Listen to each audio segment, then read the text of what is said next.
Masarap, malinamnam, nagising-gising, nagawa sa santol.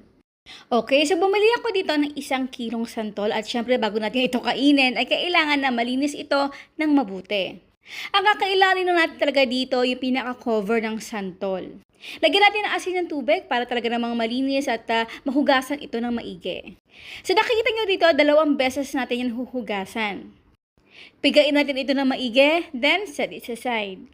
At sa pagluto naman ito ay napakadali lang. Mag-isa lang tayo ng onion at garlic.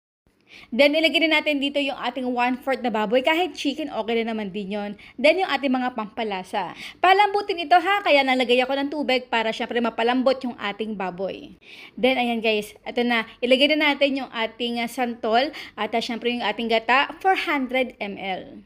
Lagyan ito ng tubig, pakuluan hanggang sa lumapot. Sili para mas umanghang. And now is done!